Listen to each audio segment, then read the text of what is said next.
Vocês sabem do que nós estamos falando, certo? Vocês estão ligados, né? E nós colocamos no primeiro dia duas bases para que a gente pudesse caminhar. Uma é a nossa relação com Deus, a nossa natureza divina, e como essa natureza divina é enfraquecida por causa dos nossos pecados, dos nossos desejos, das nossas inclinações. E a segunda é como que quem nós somos e todo o desenvolvimento da nossa fé afeta a nossa igreja.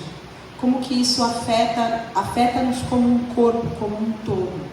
E hoje, mais precisamente, nós vamos falar sobre essa segunda parte, sobre como os desejos da nossa vida, os desejos do nosso coração, que alguns deles são elevados a um nível de ídolo, porque nós só conseguimos cumprir aquilo que é o impulso. Nós não colocamos dominação, como Deus falou para Caim. Nós não conseguimos dominar, e essa nossa condição, esses ídolos do nosso coração nos impedem de fazer a vontade de Deus, mas também eles geram consequências no lugar onde nós estamos plantados. A gente viu que sem o arrependimento não existe a possibilidade da gente ter uma intimidade com Deus. O arrependimento é imprescindível, é algo do início da nossa caminhada com Deus, mas que vai se arrastar e vai perdurar toda a nossa caminhada cristã. Todo dia é dia de arrependimento, todo dia é dia de transformação. Quando a gente fala de arrependimento, a gente não fala de remorso, a gente não está falando de culpa, a gente está falando desse caminho, dessa mudança de uma personalidade inteira, de uma vida pecaminosa para Deus. Vocês se lembram? Então essa mudança de uma personalidade inteira às vezes dura muito tempo, e às vezes dura toda a nossa vida. Isso é a metanoia, essa é a nossa vida com Deus, esse é o nosso desenvolvimento. Mas nós falamos que algumas condições da nossa vida fazem com que nós sejamos idólatras. Nós vimos como a palavra infidelidade é comparada à idolatria para Deus. E a pergunta que a gente precisa se fazer nessa manhã, quando a gente está buscando como vencer, como de uma vez por todas eliminar essa criptonita da nossa vida, será que há uma incidência grande de idólatras da igreja hoje? Esse tipo de idolatria. Será que existem ainda corações que estão tão presos, tão dominados, que não conseguem fazer a vontade de Deus?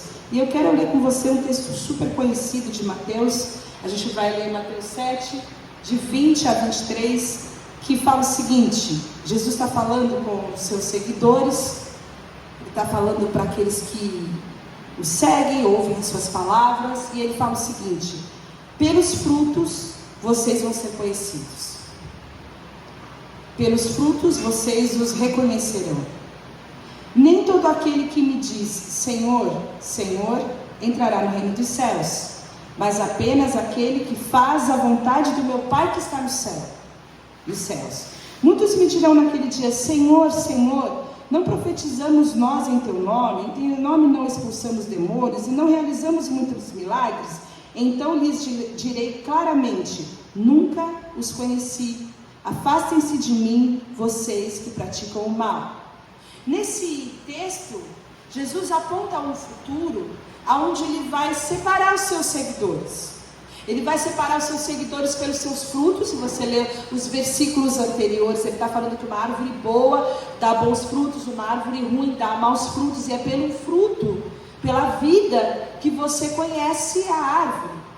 Porque, como nós temos falado, apesar da vida cristã não ser uma vida de comportamento, quando a transformação acontece de dentro para fora, ela afeta o nosso comportamento.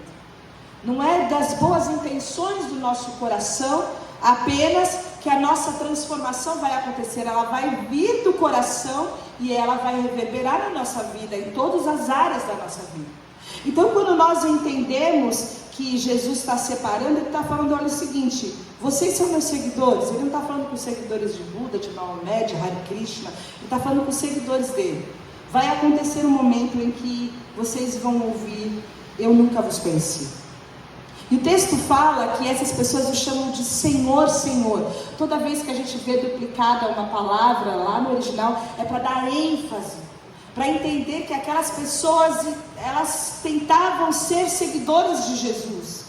Mas Jesus fala, eu nunca conheci vocês. A Bíblia, a mensagem, fala sobre essas pessoas como se Jesus estivesse dizendo o seguinte, a tradução do Eugene Peterson é a seguinte: posso até ver a cena no juízo final, milhares vindo em minha direção e se justificando, Senhor, nós pregamos a mensagem, expulsamos demônios, e todos diziam que os nossos projetos eram patrocinados por Deus.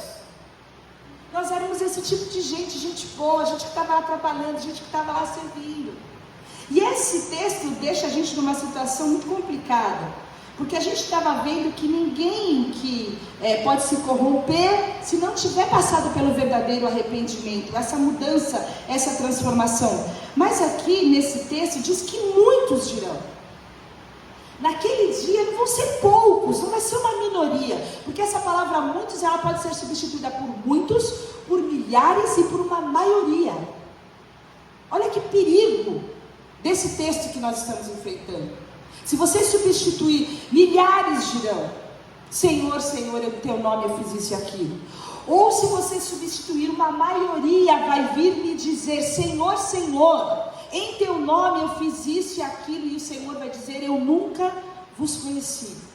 E isso é muito sério, isso é algo que nós devemos pensar com muita seriedade, porque apesar de nós chamarmos a Deus o Senhor, essas pessoas não apenas tinham a Deus como nomenclatura, mas elas estavam servindo, elas estavam manifestando dons, elas estavam de alguma maneira ali pregando no nome do Senhor. Mas a resposta de Jesus é, eu nunca vos conheci. E a palavra de Deus fala em 1 João 2,3 que nós sabemos que o conhecemos se obedecemos aos seus mandamentos. Conhecimento é igual a intimidade, relacionamento. A palavra aqui é ginosco, a mesma palavra que Jesus usa. Eu nunca tive um relacionamento com vocês. E a palavra fala que o relacionamento com Deus é na base da obediência. Então pode ser que se viva alguns, muitos, milhares ou até uma maioria, uma vida religiosa, uma vida de práticas e rituais, mas sem relacionamento pessoal com Deus. Porque o relacionamento pessoal com Deus é na base da obediência. 1 João 2,3, sabemos que o conhecemos, sabemos que temos intimidade com Ele, sabemos que nos relacionamos com Ele se obedecemos aos seus mandamentos. Quando a gente lembra daquele versículo de João 4, que o Pai procura adoradores que o adoram em espírito e em verdade, nós entendemos nesses dias que o Pai procura pessoas que o obedeçam em espírito e em verdade. O Pai procura pessoas que se rendam a Ele em espírito e em verdade. E esse é o momento de rendição, de conhecimento e de intimidade, quando nós entendemos que uma vida com Deus é uma vida de obediência. Porque o que Jesus fala para aquelas pessoas? Eu nunca conheci vocês, porque vocês praticam o que é mal. Vocês refletem na conduta de vocês aquilo que há no coração de vocês. Há uma prática de vocês, e a palavra mal aqui é anomia, uma condição de viver sem lei, por não ter conhecimento da lei ou por violar a lei. Eu nunca conheci vocês porque vocês desconhecem a lei, vocês não vivem a lei, vocês não obedecem a palavra porque vocês decidiram violar. Vocês decidiram viver do jeito que vocês queriam viver. E às vezes nós temos um pouco de dificuldade de identificar a idolatria do nosso coração. E esses dias nós estávamos conversando, eu acho que foi ontem, e a gente pode pegar exemplos simples como a mentira, por exemplo, porque nem todo pecado, nem todo desejo é sexual, muito pelo contrário. É mais fácil a gente jogar tudo na conta do sexo, porque assim a gente vive uma vida com todas as nossas responsabilidades e problemas relacionais e tudo mais, sem mudança, sem transformação. Se esse fosse o problema, metade dos problemas da humanidade estariam resolvidos quando os crentes se casassem, mas também não é assim. Não é só isso, não é nem sobre isso. Existem inclinações nossas, no nosso coração, que fazem com que a nossa natureza, a nossa dinâmica seja absolutamente diferente daquilo que Deus propôs no seu coração. Se a gente tomar a mentira, por exemplo, e existem tipos diferentes de vida na mentira. Existem aquelas mentiras que eventualmente a gente conta, eventualmente a gente cai nesse pecado, mas existem pessoas que são mentirosas. Você não conhece alguém? Ih, fulano, mentiroso. Ih, aquele lá, não dá nem para você confiar. Se pergunta as horas e vai ver depois o relógio para saber se o horário estava certo mesmo. Você não confia em nada que aquela pessoa fala. Essa pessoa, ela precisa esconder a verdade, ela não tem liberdade porque ela tem que proteger a sua reputação. Ela mente talvez para impressionar, ela mente talvez para ser aceita, talvez ela mente porque ela busca ser amada, ser honrada. Ela não se importa de enganar, ela não se importa de fazer com que as pessoas tenham uma falsa imagem dela mesma, porque ela precisa ser aceita e amada, mais aceita pelas pessoas do que por Deus muitas vezes. E isso é autoidolatria, isso é arrogância. É um exemplo simples, mas você pode traduzir isso em outros pecados se você for buscar qual é o ídolo do coração que representa. Quando você senta para falar mal de alguém, para falar mal de uma pessoa, você se assenta numa roda para falar, cada vez que você está falando mal dessa pessoa, intrinsecamente você também está se elevando, se tornando superior a ela. Você quer mostrar como aquela pessoa é ruim e como você é bom. Porque não há nenhum tipo de razão das pessoas se sentarem para exercer a maledicência que a palavra de Deus fala que é um pecado que não deve estar entre nós. Então você vai tirando cada um desses pequenos e corriqueiros pecados e vai ver que eles estão refletindo os ídolos que estão no nosso coração.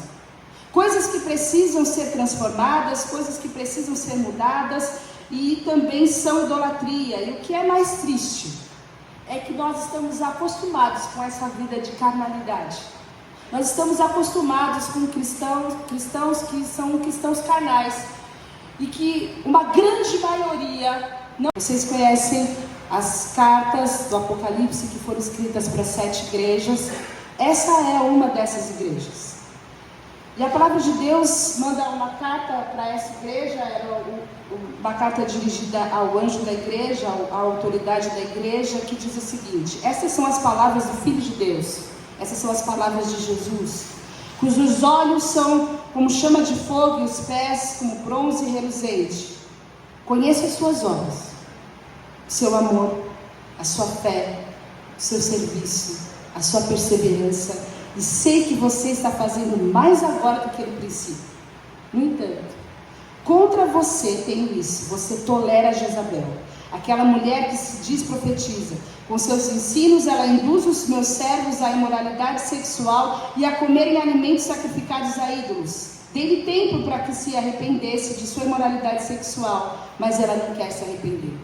Aqui a carta está sendo dirigida a uma igreja, não uma igreja grande, não uma igreja poderosa, como a igreja de Éfeso, como a igreja de Pérgamo, mas uma igreja de uma cidadezinha pequenininha, de uma cidadezinha de gente muito mais simples, de operários, de indústria. Eles faziam púrpura ali, e eles eram pessoas que tinham um grande testemunho.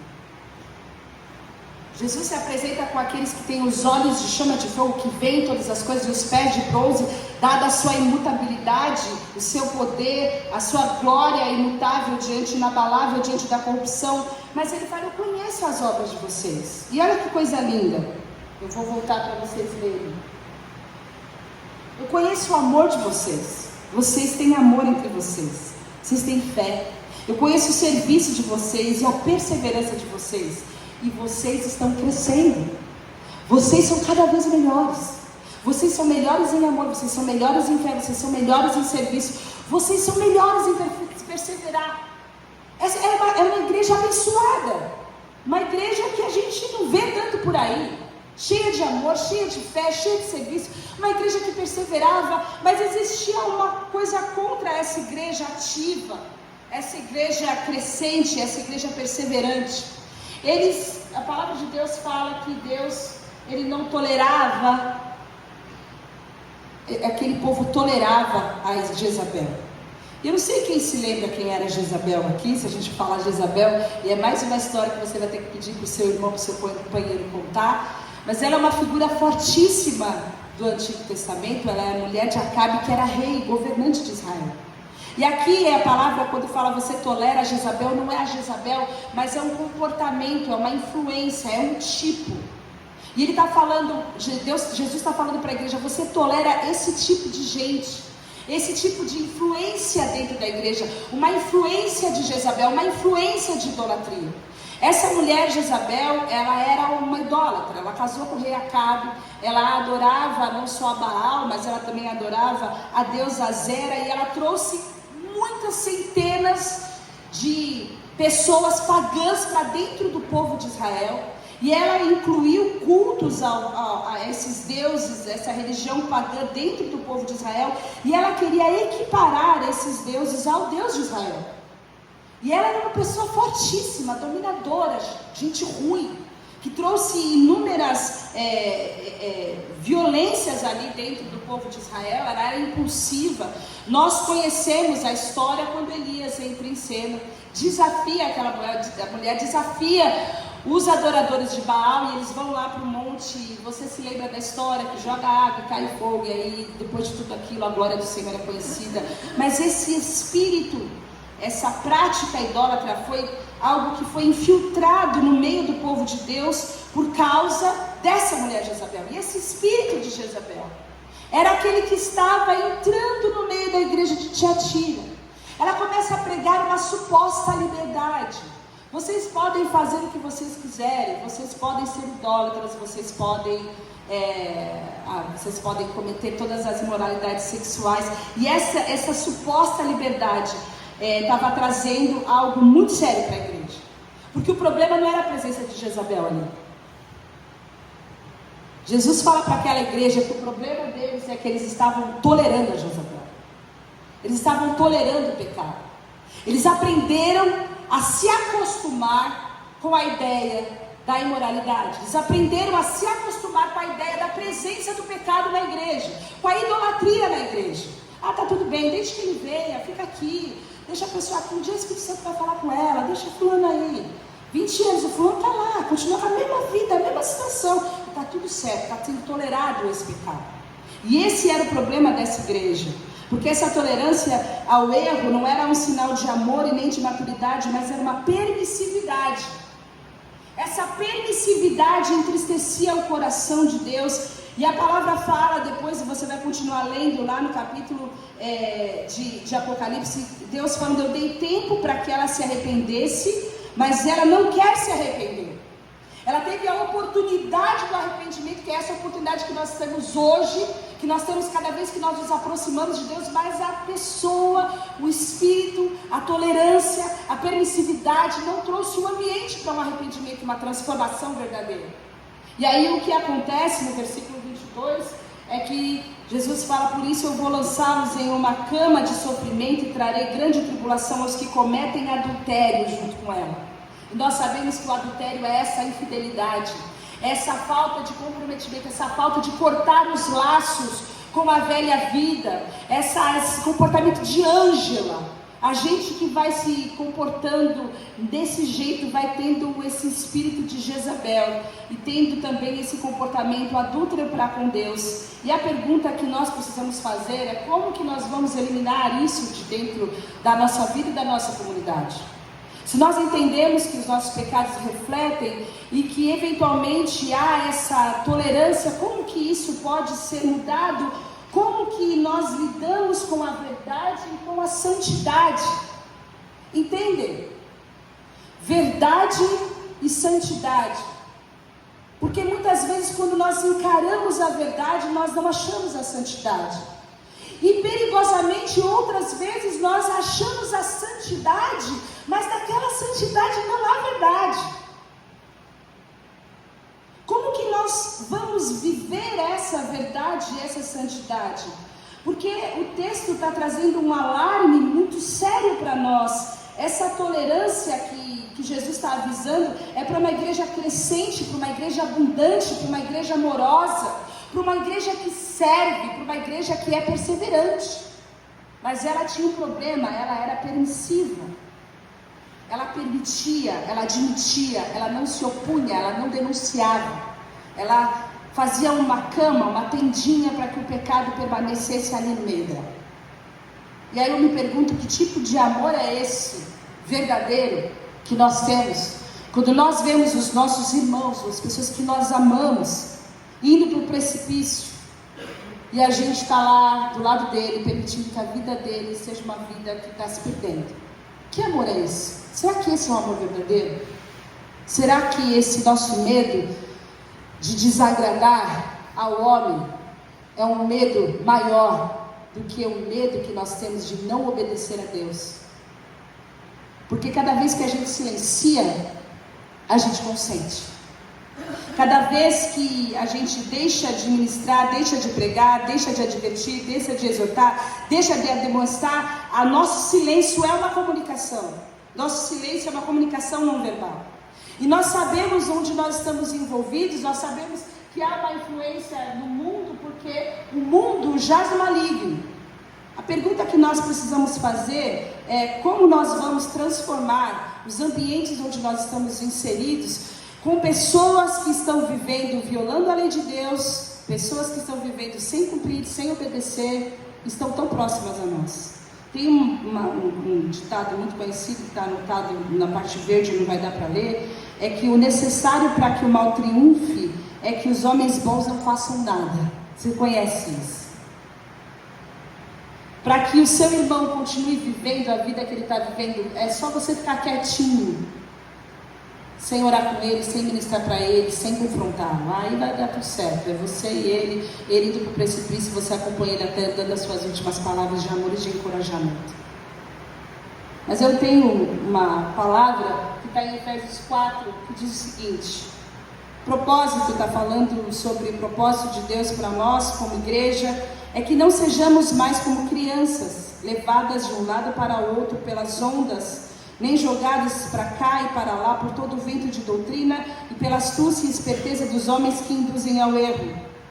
Mas seguindo a verdade em amor, cresçamos em tudo naquele que é a cabeça, Cristo.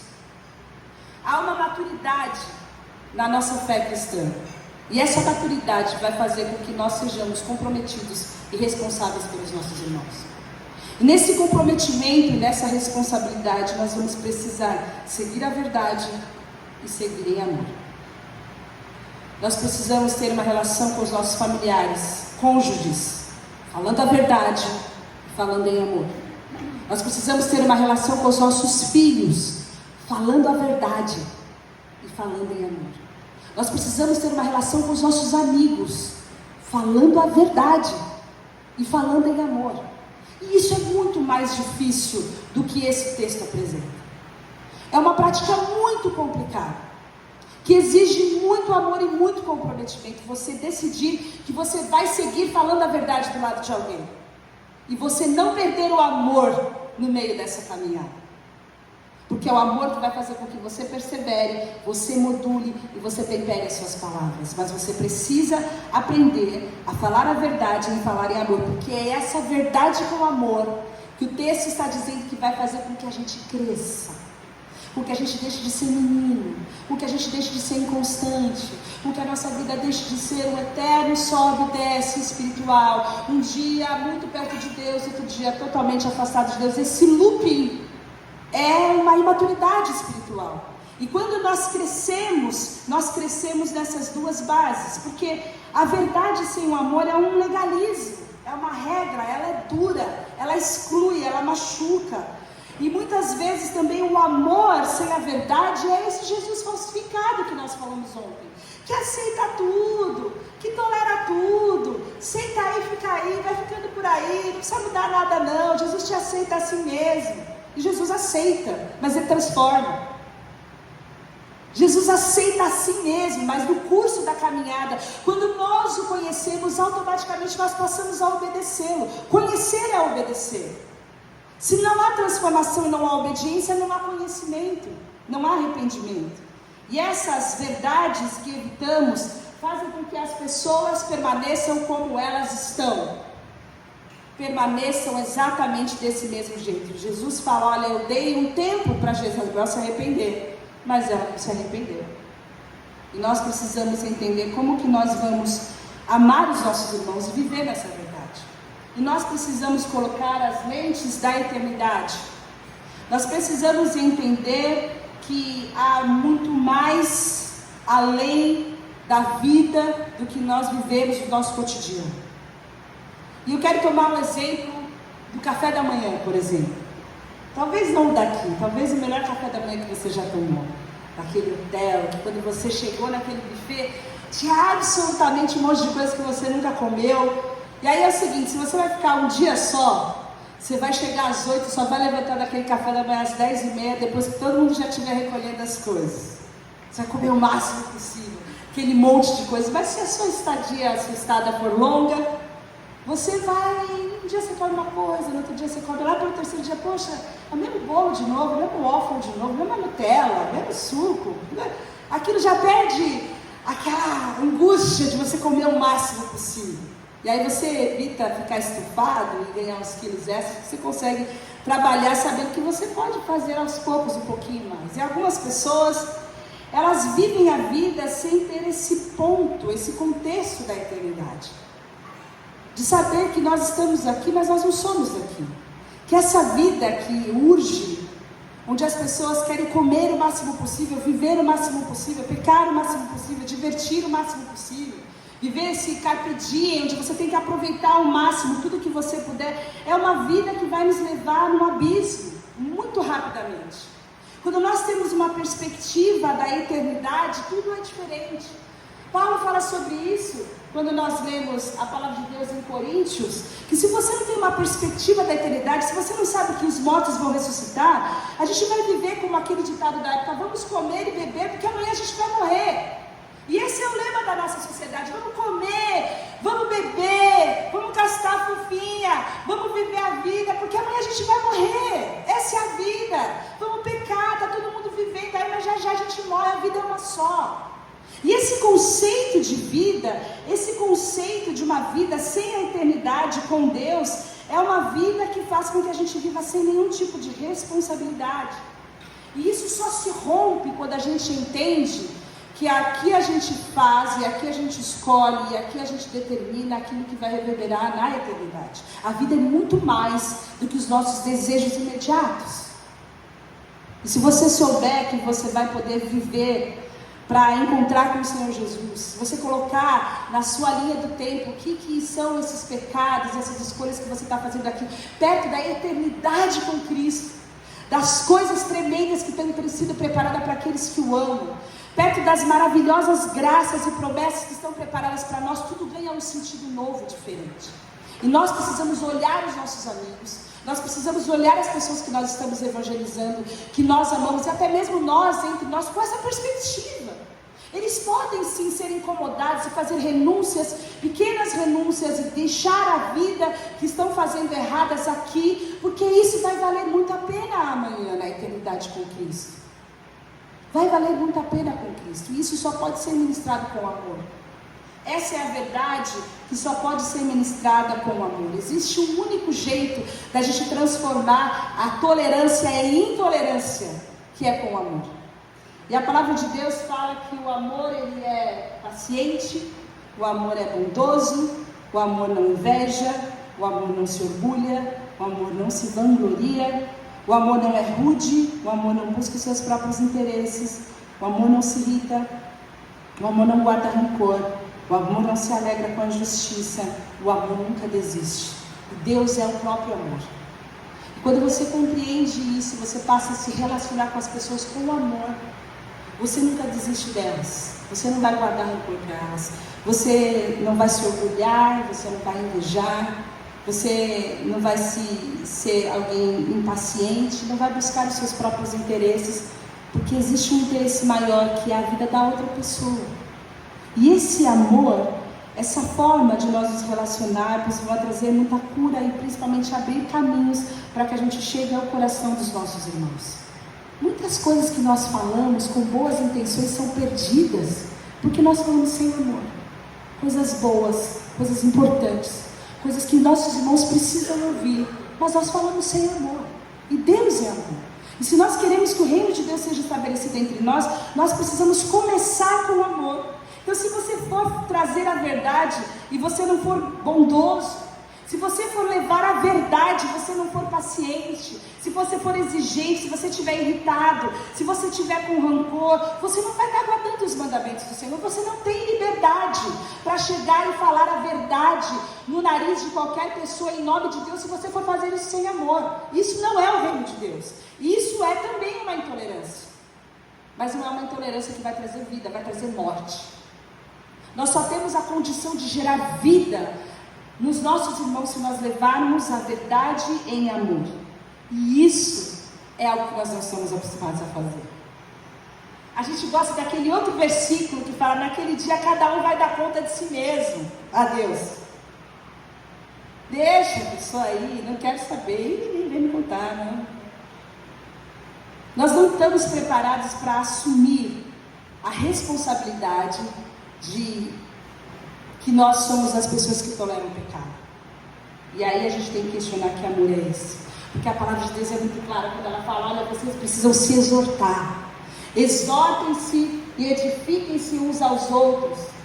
Romanos fala: eu estou certo, meus irmãos, e a vosso respeito, que vocês estão possuídos de bondade, cheios de todo conhecimento, apto para vocês a demonstrarem uns aos outros. A bondade, o conhecimento, o amor vai fazer com que vocês sejam aptos para demonstrar uns aos outros. Efésios 5 fala: não participem das obras infrutuosas das trevas, antes exponha na luz. Exponha, traz para a luz. Cada vez que você silencia, cada vez que você tolera a Isabel, a palavra fala: você está sendo partícipe dessa obra. Você está mantendo, você está encorajando o pecado. Você está participando disso. E é por causa disso que reflete na nossa comunidade esse tipo de conduta sem arrependimento. Porque há um incômodo, porque há um julgamento, porque há um tipo de afastamento das pessoas por causa dessas coisas, e a gente não tem uma ministração em amor, que a palavra fala aqui, que é exortando, é ademoestando, e é expondo, é colocando na luz. A palavra fala que quando a gente traz alguma coisa para a luz, a comunhão de Deus é estabelecida, porque Deus é luz, importa que não tenham trevas nenhuma nele. Então, nessa manhã, nós precisamos assumir uma responsabilidade, não só de autoexame, como nós temos falado, não só de uma percepção pessoal, mas também um comprometimento de amor, porque nós somos um corpo. Se você está sendo edificado, se Deus está falando com você, se você sabe que existem coisas na sua vida que estão sendo transformadas, na sua mente, na sua personalidade, no seu coração, que você tem um comprometimento de andar junto com o seu irmão, de ouvi-lo. Muitas vezes nós não temos um ambiente de confissão, porque nós estamos lidando com personagens. As pessoas não são pessoas de verdade, e isso é muito preocupante. Porque você fala dos seus problemas e arregaça o seu coração para um amigo que você tem fora da igreja, que não tem nenhum conselho de Deus para te dar. Mas se algum irmão que ama você perguntar para você: está tudo bem? Você fala: está tudo bem. Está tudo bem. Está tudo bem, está tudo bem no meu trabalho, está tudo bem no meu casamento, está tudo bem com meus filhos. E você não tem um lugar de confiança com alguém que tem uma verdade para ser ministrada em amor na sua vida. Isso não é igreja, isso é um clube. Isso é um ajuntamento de gente, de pessoas que querem se divertir, que querem apenas comungar, mas não tem luz de Jesus, não tem comunhão. Aonde não há luz, não tem comunhão. A palavra fala que se nós andarmos na luz, nós temos comunhão uns com os outros. E andar na luz é falar a verdade. Andar na luz é falar: não, está tudo bem, o bicho está pegando, eu preciso de ajuda, vamos orar comigo aqui. Agora, mandar uma mensagem. É você partilhar a sua vida, porque é para isso que nós somos igreja. É só para isso, para nós auxiliarmos uns aos outros na nossa caminhada de fé cristã. É muito bom nós sermos amigos, é muito maravilhoso nós termos a oportunidade de ver os nossos filhos crescendo juntos e os filhos terem outros filhos. Isso é coisa maravilhosa, é coisa de Deus, mas não é só isso. A nossa caminhada como igreja é uma caminhada de transformação espiritual. É uma jornada de arrependimento, onde as nossas vidas vão sendo mexidas por Deus. E é somente aqui nesse ambiente que nós podemos ser sinceros e verdadeiros. E ter uma ajuda que não é só uma ajuda do amor do irmão, mas é uma ajuda que vem do alto. Nós precisamos entender o quanto de tolerância de pecado nos torna muito mais confortáveis do que uma confrontação da verdade com o amor. E o quanto que nós estamos dispostos e disponíveis para abrir os nossos corações, para que essa verdade e esse amor entre e gere vida, e nós não sejamos mais as mesmas pessoas. Por isso que eu encerro hoje estimulando você que firme compromissos, que você deixe de ter apenas amigos, que deixe de ter apenas pessoas, mas firme compromissos com seus irmãos, firme um compromisso de servir, de ajudar, de estar próximo, que você possa falar para o seu irmão: você não está sozinho, eu estou aqui para te ouvir, eu estou aqui para te ajudar, eu estou aqui para te segurar, eu estou aqui para te sustentar. Firme compromisso. Você pode ser sincero, você pode ser alguém verdadeiro, porque é nesse ambiente de verdade que Deus quer gerar crescimento, é nesse ambiente de verdade que vai gerar confissão. A palavra fala que quando nós confessamos os nossos pecados uns para os outros, nós somos curados. Nós temos lideranças, nós temos pessoas que oram, que buscam. Vocês devem procurar essas pessoas, devem procurar o Leandro, devem procurar a Carol, devem procurar a mim, devem procurar pessoas de relevância que vocês consideram que amam e que vão cuidar de você, para abrir o coração, para que possam sustentar você em oração, em conselho, nesses dias em que você não consegue mais caminhar sozinho. Mas se você tem um irmão e você está vendo que ninguém está vendo, é sua responsabilidade. É sua responsabilidade. Senão você vai ter a resposta do cínico Caim, quando Deus pergunta: onde que está o teu irmão? Aí ele fala: mas eu sou o guardador do meu irmão? Você é responsável pelo seu irmão. Você viu seu irmão indo para o caminho e você deixou ele se perder, cair no precipício, porque você não queria incomodar. Você é responsável pelo seu irmão. Nós somos igreja, irmãos. Nós somos igreja. Não somos um grupo de luta, um grupo de viagem. Nós somos igreja. Igreja, um se importa com o outro. Um se mete com amor e verdade na vida do outro. Um confronta o outro, um sustenta o outro, um ora com o outro.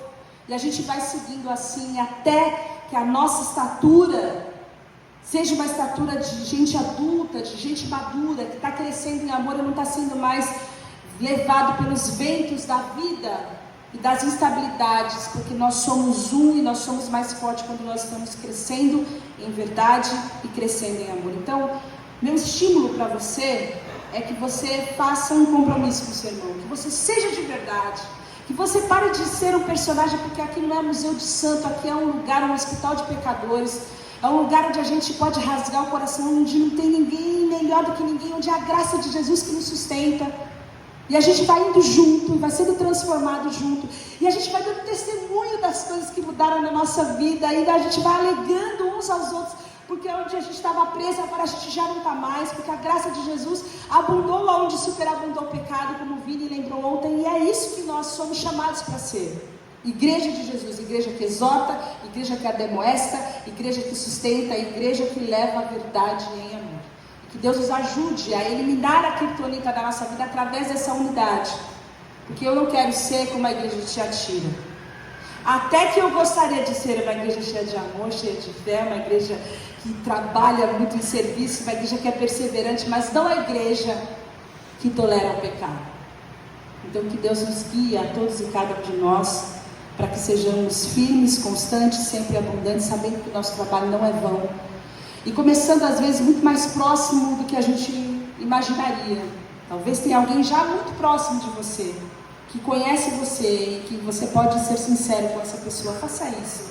Vamos nos ajudar mutuamente a viver a verdade em nome de Jesus. Amém? Vamos orar. Senhor, a Tua palavra, ela é sempre boa e ela é eficaz para nos trazer transformação. Mas nos tira de um lugar de acomodação. Porque nós estamos acomodados, já tão preocupados com a nossa vida que a gente não consegue dar conta, que parece que a gente não tem como dar conta da vida do nosso irmão também. Mas se o Senhor nos uniu como igreja, Eu peço que o Senhor derrame amor abundante em nossos corações, que o Senhor derrame graça, que o Senhor derrame da Tua luz, da clareza do Espírito Santo, trazendo convencimento através do Teu Espírito Santo do pecado, da justiça, do juízo, mas principalmente que o Senhor abra os nossos corações para a unidade. Abra os nossos corações para a verdade. Abra os nossos corações para que a gente possa expor quais são as nossas mazelas, quais são as nossas fraquezas, onde é que nós não estamos caminhando mais sozinhos, onde que a gente não consegue mais avançar, para que através dessa unidade da fé, através dessa luz e dessa verdade em nossas vidas, em nossos corações, nós sejamos amados e sustentados e cuidados uns pelos outros, Senhor. Nos ajuda, nos dá graça para vivermos esse evangelho verdadeiro, para irmos além dos limites naturais da amizade, ó Deus, e da boa vizinhança, e entrarmos na verdadeira comunhão. Tira de nós o desamor, a irritabilidade, tira de nós toda a nossa vontade de ser maior, de superioridade, de vanglória, de orgulho, de inveja, porque sabemos que o amor não é assim, porque Deus não é assim.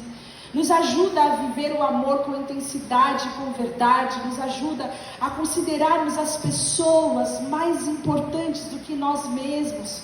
Nos ajuda a servir, nos ajuda a viver cuidando e amparando os nossos irmãos, ao invés de viver julgando e excluindo os nossos irmãos. Porque sabemos que quando nós silenciamos, ó Deus, nós estamos consentindo com a vida errada que eles levam. E é nossa missão diante do Senhor levar a verdade em amor, para que haja crescimento. Por isso eu peço que o Senhor arranque do nosso meio a criptonita, que o Senhor arranque do nosso meio a fraqueza, que o Senhor arranque do nosso meio aquilo que tem destruído a nossa força, aquilo que tem trazido consequências à nossa igreja, para que individualmente a gente cresça, individualmente a gente avance e a gente possa, toda a igreja junta, viver a Tua verdade, Senhor.